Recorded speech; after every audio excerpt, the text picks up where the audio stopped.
Patricia Harris Atkinson. This is my life, my story.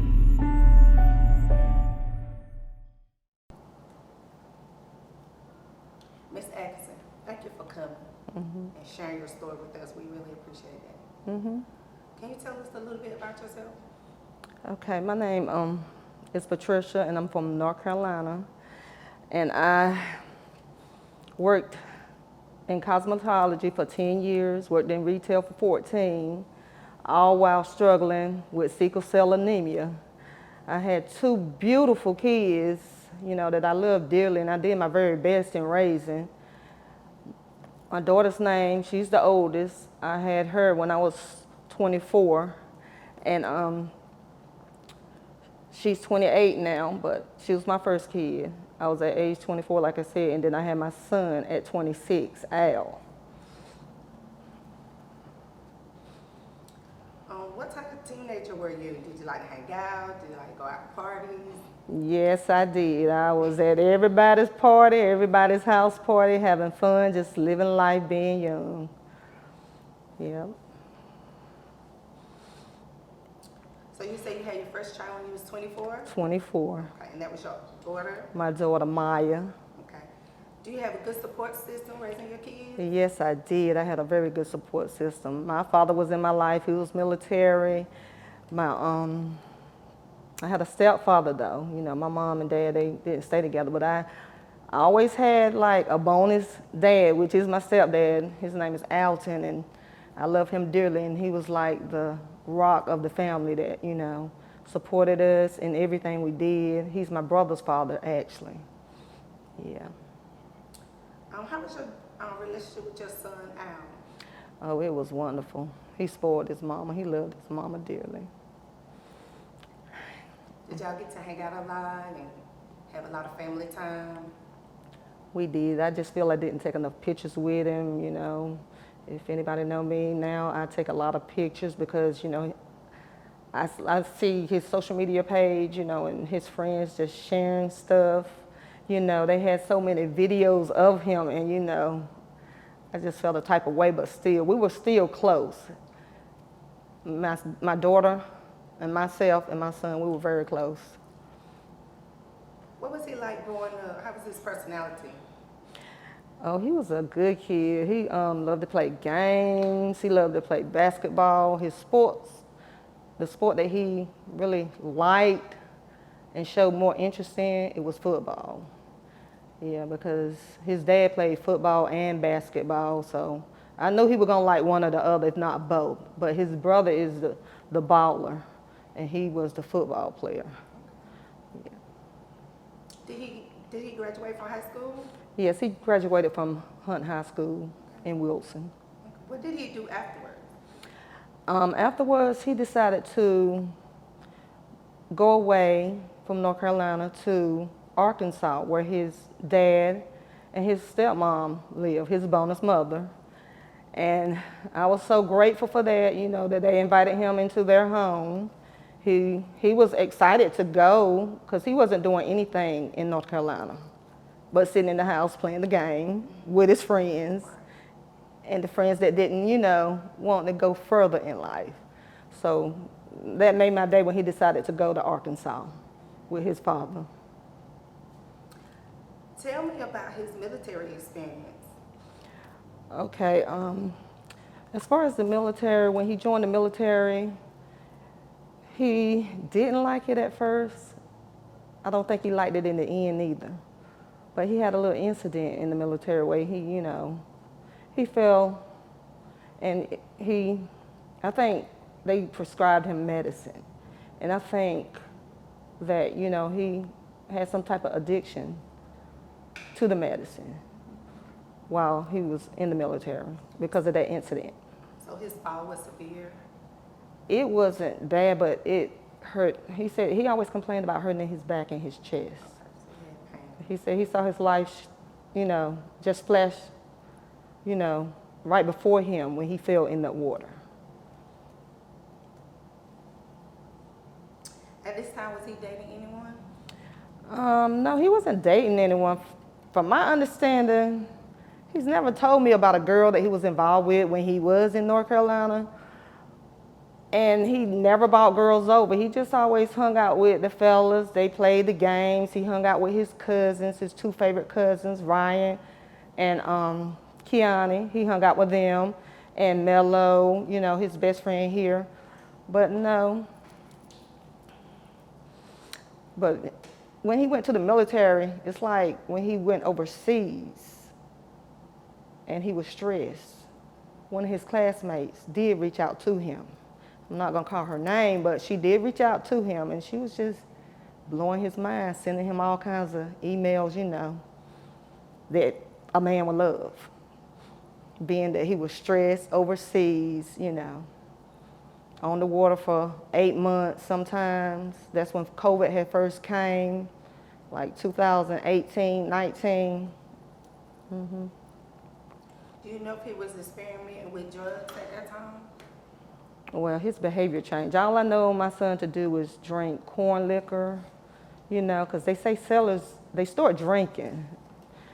And that's all I know him to, you know, drink. Back when he was in Wilson, before he went to Arkansas, he may have tried weed, but I used to drug test my kids. I didn't have to do it so much to my daughter, although she was my difficult child. But the boys, I did it. I sure did. I sure did. So I knew that when, you know, he tried and when he, you know, was clean, I would test him. And he wasn't doing drugs. He's like, Mom, I'm not doing drugs. I was like, okay, show me you're not doing drugs. Do this drug test. And I would go in the bathroom with him and everything. What was a few of the behavior changes you started noticing? Okay, he started getting on social media and just acting out. And then his appearance changed. You know, in the Navy, they want you to look a certain way, suit up certain times. It's like he didn't like the military in the beginning, but he started really disliking it when I noticed the behavior change. And so, like I said, he started growing his hair out. And, you know, military, you got to keep your hair a certain way, and, you know. And he was just coming home every weekend. And I don't know anybody that comes home that doesn't stop by to at least say, hey, Mama, or hey, Dad, you know, because his grandparents, he was very close to his dad's parents.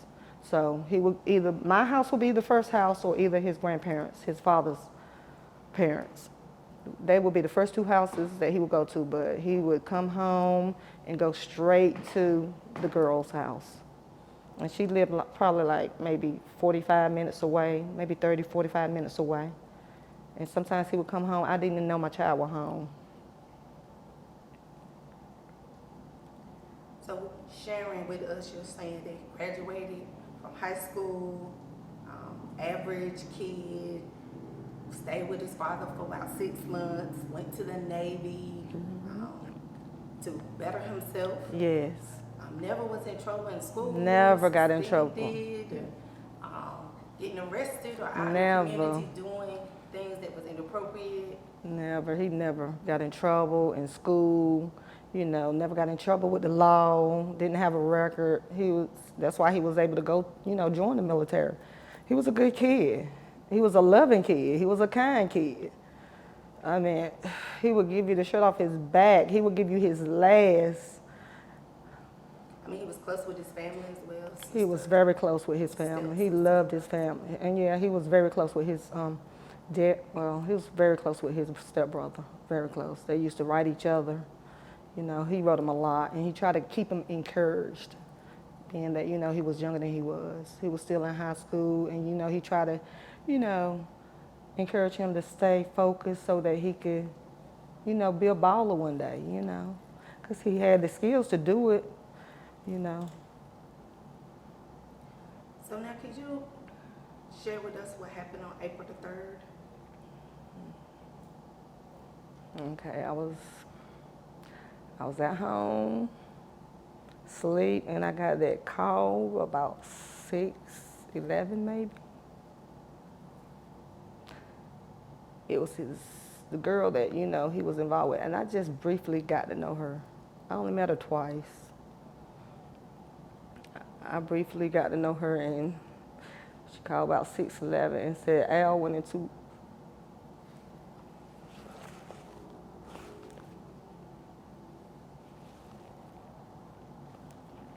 She said Al went into cardiac arrest.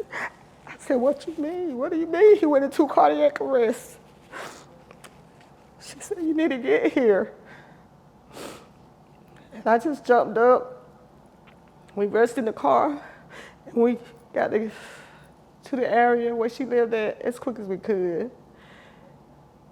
And before we could, get out of where we stayed at, the EMS group person called me, and they said that, are you driving? They asked me, was I driving? And I said, no. And she said, well, your son didn't make it. And all I knew to do was cry, pray, and I won't get in there quick enough to, I just wanted to pray over my son's body. That's all I wanted to do. I wanted to have a conversation with God and just love on my baby, even though his soul was not there anymore. I just wanted to go, be there with my baby. So you arrived at the house. When you got to the house.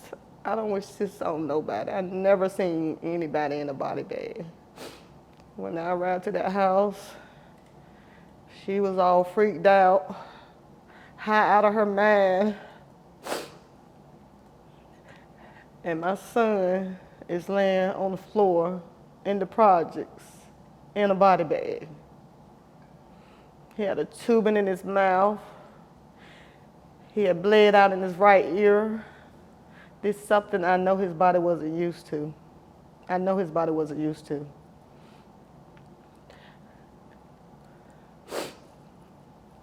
And as far as what was in him, it was fentanyl. It was a pill. He thought he was taking a Percocet. She, the girl, had taken a pinch of hers.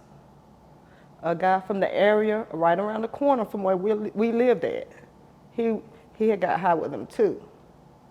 And he had taken a whole pill. He got sick, but he told her, let's not get the police involved in this.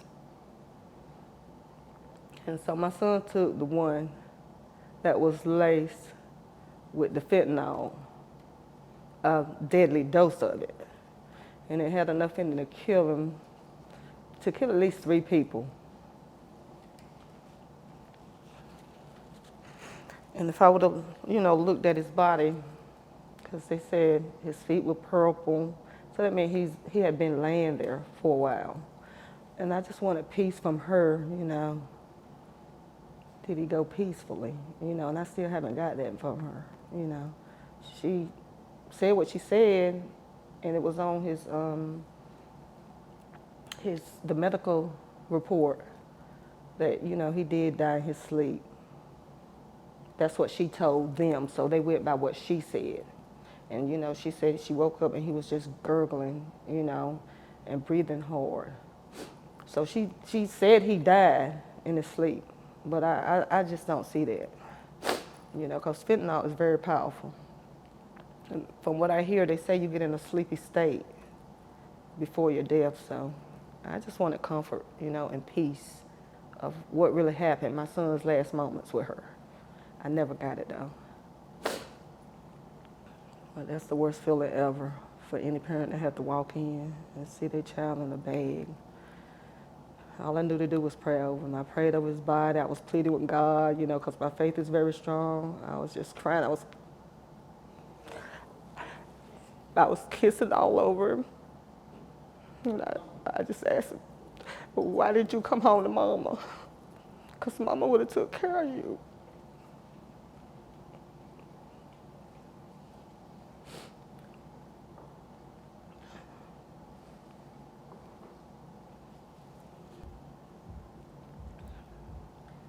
me a little bit about how you're working through this loss.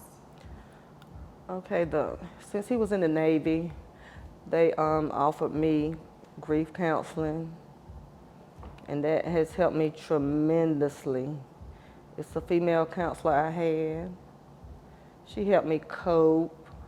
She would call me sometimes 2, 3 times a day, because she already knew I was going through my son's death, and I was going through something else too. So she's the best. The military, they really helped me out as far as sending me to that special individual. And she was a nice young lady.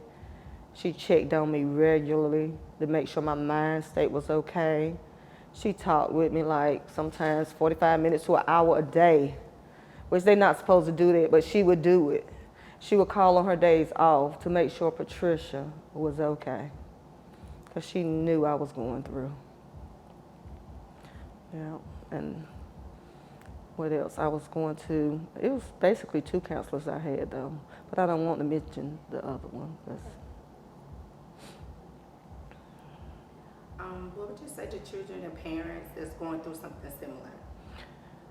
I would say to kids and parents, for the kids, you got to love and understand that your parents care enough for you to not want trouble, harm, or danger to come your way by being in your business, because that's the new word that they use. Mom, why you all in my business? Yeah, we are your business. Y'all are our business. But and as far as the parents, pay close attention to your kids just drifting away, just being distant, from you, not communicating with you like they used to, not coming around as much, because 9 times out of 10, they're either around somebody they're not supposed to be around, or they're doing something or up to something that they don't need to be doing. And I paid attention to it. I knew something was wrong with my son. I just had to go and find out, exactly what it was, and I found out. But it was a little too late for him to get help because, it just happened to him immediately. He was gone. Yeah. Well, we really appreciate you sharing your story with us and taking this time. It means a lot, and I hope that your story will help someone else. Yes. Thank you. Thank you. Thank you.